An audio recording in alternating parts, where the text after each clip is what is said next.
Jérémy Shore est avec nous. Bonjour Jérémy. Bonjour Thomas. Alors on a vu avec Marc-Olivier les SCI et on va rester dans cette thématique immobilière mais avec les SCPI.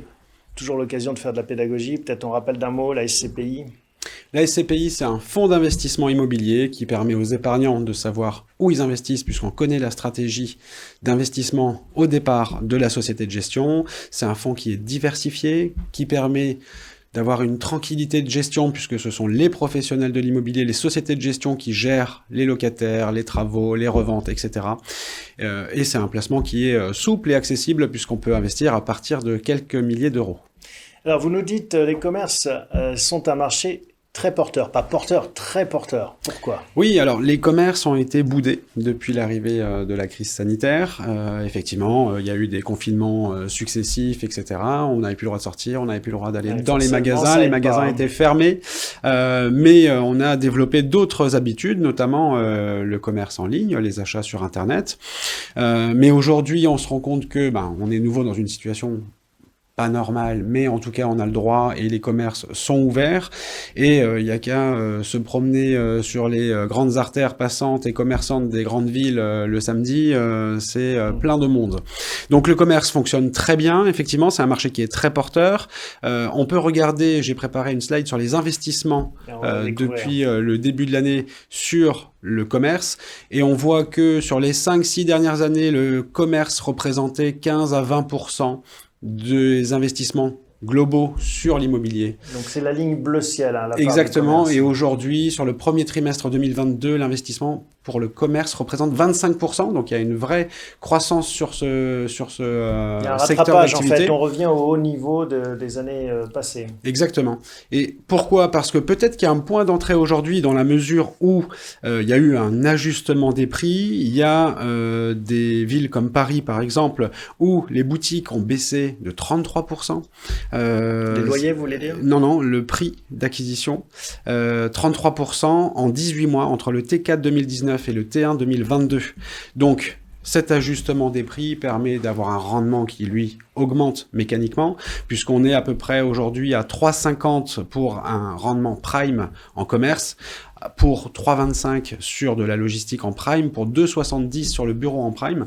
Donc il y a un vrai intérêt à revenir sur le commerce pour cette performance, et peut-être parce qu'il y a une porte d'entrée sur certains commerces qui ont beaucoup baissé leur prix.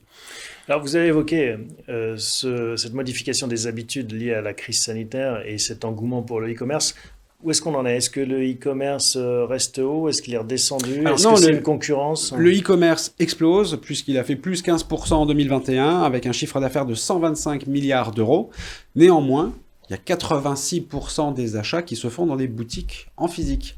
Donc le e-commerce ne va pas détrôner le commerce physique. Simplement, c'est un nouveau moyen d'aller chercher des clients qui souvent quand même vont acheter dans les boutiques. Et on voit qu'il y a de plus en plus d'enseignes qui développent le multicanal, c'est-à-dire qui sont présents sur Internet, mais aussi dans les boutiques. Et il y a même des boutiques qui sont nées sur Internet qui aujourd'hui cherchent à avoir des boutiques en physique pour avoir des clients dans leur boutique. Et il y a même des boutiques dans lesquelles vous allez où il n'y a jamais de stock et on dit on peut vous le commander. C'est vrai. Il faut de l'espace pour stocker. Il faut de l'espace, ça coûte cher. Donc, voilà, on voit ce mix et ces développements.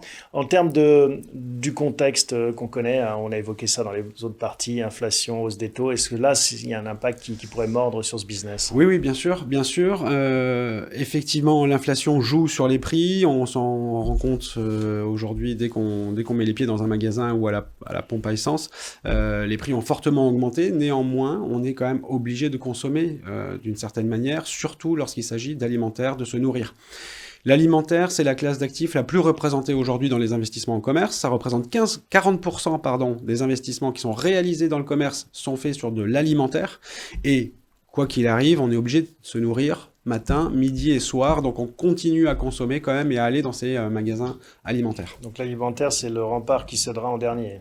Aujourd'hui, c'est vrai que quand on regarde les perspectives, il est préférable d'avoir des commerces plutôt de petite et moyenne surface, en centre-ville ou en périphérie des villes, qui soient tournés sur de l'alimentaire. Et on en trouve encore, ça? Il y a encore des opportunités? Il y a énormément de chaînes qui existent aujourd'hui. On voit que les boutiques les plus robustes sont souvent celles qui sont tenues par des grandes enseignes. Et donc là, dans l'alimentaire, entre les Picard, Grand Frais, etc., même les supermarchés, Carrefour notamment, hein, qui est un des leaders en France, ou le leader, ça fonctionne très bien. Est-ce qu'on peut prendre un exemple de portefeuille de SCPI commerce si on devait constituer un 100% commerce? Oui. Alors, il y a plus de 20 SCPI de commerce qui existent aujourd'hui sur le marché. Alors, je ne pouvais pas toutes les citer, donc j'ai préparé un portefeuille avec 5 SCPI qui sont très différentes les unes des autres, pour créer justement un portefeuille qui est diversifié. On peut peut-être le montrer à l'écran, avec notamment la première qui est Imorant 2, qui est une SCPI assez petite aujourd'hui, qui était une SCPI à capital fixe et qui vient de passer en capital variable, qui est vraiment sur de l'immobilier prime. À chaque fois qu'on est dans une ville, on est dans la rue la plus commerçante de la ville.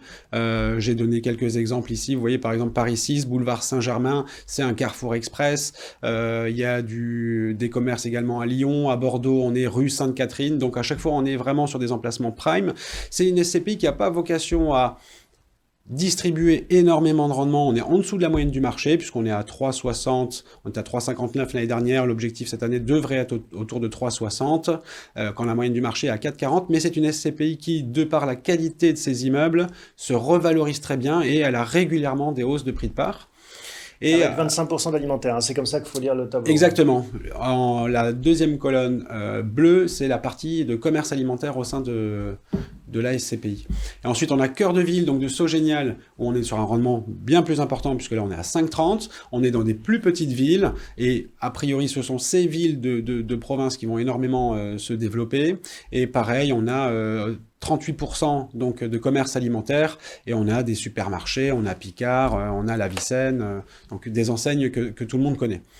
Ensuite, il y a d'autres SCPI qu'on pourra découvrir. Crystal Rente, Novapierre Allemagne 2. Si on veut sortir un peu de nos frontières et aller en Allemagne, Novapierre Allemagne 2, un tiers de commerce à l'étranger. Et la petite dernière qui est GMA Essentialis, qui fait du 100% alimentaire uniquement. Aujourd'hui, c'est très petit, ça vient de se créer, donc c'est uniquement investi en France, mais ils sont en train de regarder des investissements en Allemagne et ils travaillent que avec les leaders de grandes chaînes de supermarchés, etc. Bon, voilà donc... pour ceux qui seraient tentés de se constituer un portefeuille, un exemple de portefeuille type. On finit avec les questions qui nous sont parvenues avant l'émission. Et donc, on va les aborder. Une question de David. La valeur des parts de SCPI va-t-elle baisser en raison de l'inflation selon vous? Ah oui, le prix, parce qu'il y a en effet le rendement, mais il y a aussi le prix des parts. Oui. Alors, bon, déjà, il faut rappeler que c'est de l'immobilier. Donc, dans l'immobilier, les valorisations peuvent toujours fluctuer à la hausse comme à la baisse.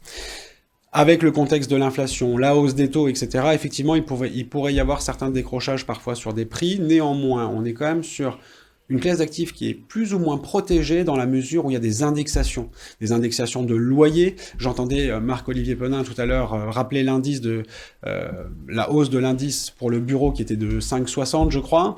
On a l'indice sur l'ILAT, donc les activités tertiaires, qui est supérieur à 4%. Donc on n'est pas au niveau de l'inflation en termes de hausse de taux, mais on s'en rapproche et donc on suit l'inflation.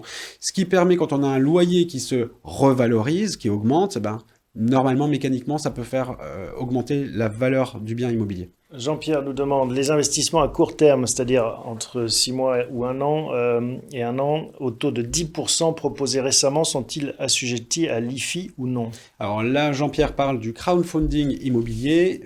Effectivement, c'est des placements court terme, 18 mois à 36 mois généralement, des rendements entre 8 et 12%. Et non, ce n'est pas assujetti à l'impôt sur la fortune immobilière. Gilles, quelle est votre position sur le crowdfunding immobilier? Une nouvelle question sur ce thème. Son niveau de risque, le niveau de rémunération de 9 voire 10%. Alors, on voit qu'il y a de l'engouement pour ce sujet du crowdfunding immobilier. On a développé cette activité de crowdfunding immobilier parce que c'est une solution d'épargne immobilière comme l'est la SCPI, la SCI ou l'OPCI. Et elle répond à beaucoup d'objectifs parce que c'est du court terme. Aujourd'hui, investir sur 18 mois, 24 mois, 36 mois, c'est très peu rémunérateur généralement. Donc là, on est sur du court terme. On a des rendements qui sont très élevés, je viens de le dire, entre 8 et 12%. Oui, c'est des placements qui sont très risqués. Sur l'échelle de risque de l'AMF, on est à 7 sur 7, donc les placements les plus risqués. Et donc nous, ce qu'on conseille à nos clients, on travaille on a sélectionné 2 plateformes parce que ce sont des leaders sur le marché et pour leur la sécurité qu'ils nous apportent, dans la mesure où ils ont 0 taux de défaut, même si parfois on a un petit peu de retard, mais ça c'est pas gênant parce qu'on continue à percevoir des intérêts, mais il n'y a pas de taux de défaut. Ça veut pas dire qu'il n'y en aura pas, mais donc on conseille à nos clients, quand ils viennent avec 100 000 euros par exemple, pour investir sur le crowdfunding, d'investir sur 5, 6, 7, 8, 9, 10 programmes de manière à limiter les risques. Est-il temps d'investir? Là, on dézoome. Une question de Robert. Est-il temps d'investir? J'ai envie de poser la question, pourquoi attendre? Généralement, on se rend compte toujours temps, c'est ça la réponse. Il faut bien choisir les supports. Je sais pas, on peut pas forcément investir partout aujourd'hui, mais il y a un exemple, je pense, qui est assez marquant aujourd'hui, c'est investir en s'endettant, en utilisant le crédit pour acheter du patrimoine immobilier, par exemple.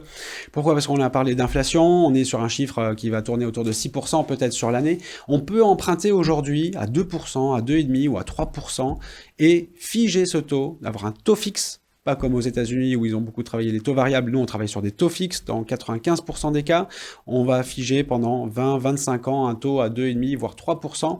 Quand on a une inflation à 6, c'est un bonheur d'avoir un taux qui est figé et qui ne montera pas. Allez, dernière question de Zoubir. Existe-t-il des différences significatives, c'est-à-dire des frais, des rendements, entre la SCI en assurance vie et la SCPI en direct? Ah bah oui, tout est différent. Tout est différent. La méthode d'acquisition, puisque quand j'achète des SCPI, je vais les acheter. Donc là, il parle en direct, donc c'est du nominatif. Quand j'achète des parts de SCPI, c'est au sein d'un contrat d'assurance vie. Les frais sont différents, les SCPI, alors il y a aujourd'hui des SCPI qui existent sans frais, mais la moyenne des frais sur le marché, on est plutôt entre 8 et 10%. Sur les SCI, on est très souvent sur 2% de droits acquis au fond à l'entrée dans un contrat d'assurance vie. La fiscalité n'est pas du tout la même, puisqu'on est d'un côté en SCPI, qu'on détient en direct sur la fiscalité des revenus fonciers, alors qu'on n'a pas de fiscalité dans le contrat d'assurance vie dans la mesure où on ne touche pas à son contrat, ce sont des revenus qui capitalisent, donc on ne perçoit pas, contrairement à la SCPI. La SCPI en direct peut s'acquérir de plein de manières différentes. La SCI, c'est contrat de capi, PER ou assurance vie, donc quasiment tout est différent et c'est vraiment en fonction de son objectif, de sa situation patrimoniale qu'il faudra choisir SCI ou SCPI en direct. Bon, c'est une bonne question et donc on voit qu'en effet il faut faire ses devoirs avant de placer son épargne. Merci beaucoup Jérémy pour toutes ces explications très complètes et détaillées comme d'habitude. Merci à vous tous de votre fidélité. On se retrouve avant les vacances le 19 juillet pour un dernier épisode de la saison de Parlons Placement.